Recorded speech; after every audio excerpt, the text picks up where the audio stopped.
Oke, nah di sini saya akan perkenalkan, nama saya Grace Puspita Hasibuan.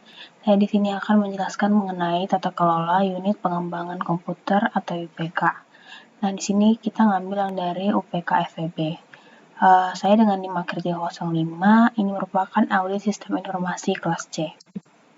Oke, nah yang pertama adalah desain tata kelola yang tepat untuk UPK. Bisa kita lihat di sini ada gambar ya. Nah, dari seluruh desain faktor yang telah dianalisis menggunakan COBITS 2019, dari desain faktor 1 sampai 10, secara otomatis ini terangkum menjadi satu dan menghasilkan beberapa desain tata kelola. Nah, jadi hasil tersebut itu menunjukkan model tata kelola yang tepat untuk UPK untuk mencapai tujuannya. Nah, jadi semakin tinggi nilai yang diperoleh, maka semakin tinggi pula kepentingan penilaian dan perbaikan tata kelola pada UPK itu sendiri. Nah, jadi bisa dilihat hasil dari step 3 summary COVID 2019 yang udah kelompok saya analisis. Bisa dilihat di sini angka-angkanya dan nah, jadi apa sih desain tata kelola yang tepat untuk UPK yang udah kita analisis. Nah, jadi berdasarkan hasil dari step summary 3 domain DSS merupakan domain yang terpenting bagi UPK FEB. Nah, jadi domain-domain yang ada dalam UPK FEB ini adalah domain DSS. Nah, jadi domain DSS ini fokus pada pengiriman layanan TI yang berkualitas dan dukungan yang memadai kepada pengguna. Nah, jadi hal ini konsisten dengan step summary 2 yang mengindikasikan bahwa unit pengelola komputer atau UPK di FEB ini memiliki peran penting dalam memastikan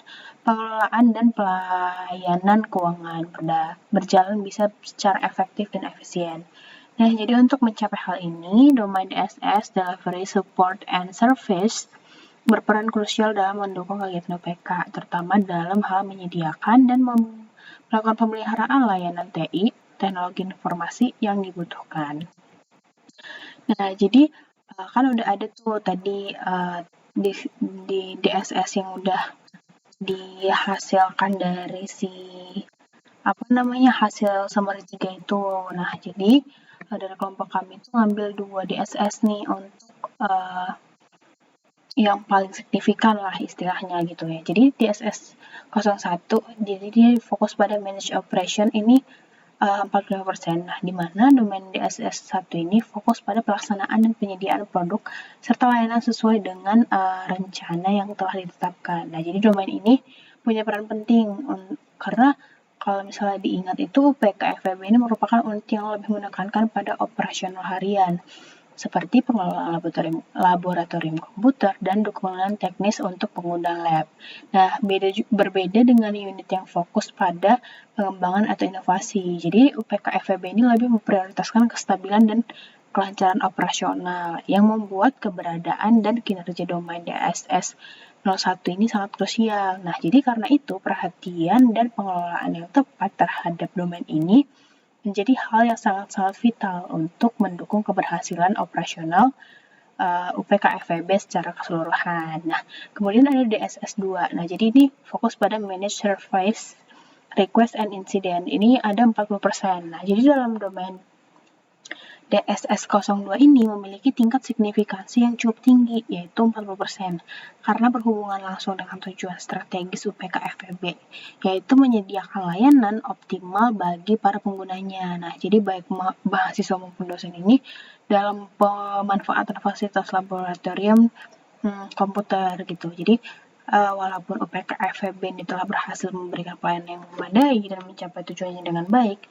domain ini tetap memerlukan perhatian yang berkelanjutan untuk mastiin misalnya kualitas kinerja tersebut dapat dipertahankan dalam jangka waktu yang panjang seperti itu. Sebenarnya ada 2 domain lagi yaitu DSS4 dan AP11. Cuman ini kelompok kami itu ngambil yang DSS 01 dan 02 karena lebih relate pada UPK FEB. Nah, jadi kita masuk pada pengukuran tingkat kapabilitas setiap domain terpilih. Nah, jadi kan saya ini memilih DSS 01 yaitu manage operation yang tadi udah dijelaskan sebelumnya. Nah, jadi domain DSS 01 ini fokus pada manajemen operasional harian dari layanan TI dan infrastruktur TI. Nah, jadi tujuannya ini untuk mastiin nih layanan si UPK FWB ini berjalan dengan optimal sesuai dengan tingkat layanan yang disepakati. Nah, jadi aktivitas utamanya ini meliputi pemantauan kinerja TI, manajemen insiden, pemulihan bencana, pemeliharaan infrastruktur, dan lainnya. Nah, jadi DSS 01 ini menjadi domain yang krusial karena UPK FWB lebih memprioritaskan kestabilan dan kelancaran operasionalnya untuk mendukung kegiatan belajar mengajarnya di FWB itu sendiri. Nah, bisa kita lihat kalau misalnya di sini tuh ada level 1 ya. Jadi di sini activity-nya itu di-perform misalnya kayak pertama, develop and maintain operational procedure and related activity to support all delivery services, dan lainnya. Nah, di sini untuk penilaian itu ada menggunakan nilai yang ini 1-5 dengan deskripsi sangat tidak sesuai, cukup sesuai, dan sangat sesuai. Nah, jadi dari DSS 01 ini, praktis yang saya pilih adalah activity yang saya pilih adalah yang ini, yaitu activity 2. Jadi di sini dia dikatakan maintain a schedule of operational activity and perform the activity.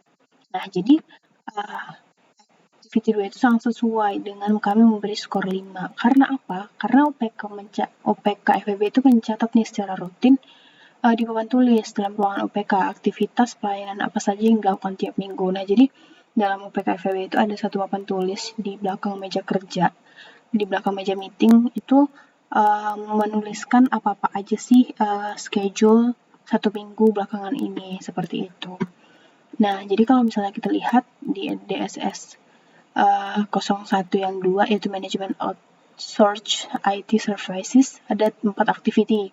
Yaitu yang pertama adalah persyaratan perusahaan untuk keamanan proses informasi, mematuhi kontrak SLA dengan pihak ketiga, terus kayak memastikan persyaratan bisnisnya, integrasi proses manajemen TI, dan merencanakan audit independen, dan lainnya. Nah, jadi kita ngasih skor 5 itu karena UPK FWB itu bakalan nyatet schedule yang di papan tulis kalau misalnya ini sudah sesuai dengan SOP-nya mereka gitu. Jadi itu alasan kenapa saya dan kelompok saya itu memilih memberikan activity 2 ini dengan skor 5 seperti itu. Nah, kemudian kita masuk ke DSS 2. Jadi pengukuran tingkat kapabilitas setiap domain terpilih. Nah, jadi kelompok kita memilih DSS 2 karena DSS 2 itu seperti yang sudah saya sebutkan di awal tadi. Nah, jadi penilaian khusus ini bersifat sementara, menggunakan wawancara terlebih dahulu dengan basis penilaian 2 pilihan, yaitu yes or no. Nah, dalam penilaian sementara ini, level kapabilitas DSS 02 itu adalah level 1, yang menyatakan bahwa proses kurang lebih mencapai tujuannya melalui penerapan serangkaian aktivitas yang tidak lengkap, yang dapat dikategorikan sebagai aktivitas awal dan intuitif. Nah, UPK FWB hanya mencapai level 1 karena segala aktivitas yang dilakukan berdasarkan inisiatif dan kurang standar maupun pendefinisian dari pelayanan permintaan, insiden atau error, dan memenuhi kapabilitas 2. Jadi, bakalan kita lihat rincian dari penilaian tersebut. Nah, jadi saya memilih activity 4, yaitu yang ini. Verify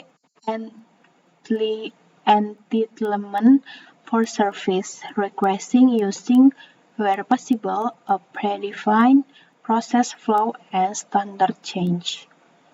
Nah, jadi kalau misalnya di activity 4 itu kita kasih juga skor 5, sangat sesuai karena sudah terdapat nih SOP yang perlu diketahui, misalnya kayak kontrak, pendaftaran, penyerahan kartu identitas, dan lain-lain.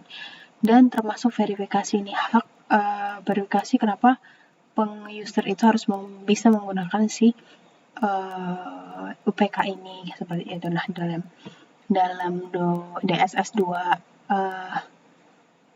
practice 4 itu ada investigate, diagnose, and allocate incident. Nah, jadi ini ada 3 activity.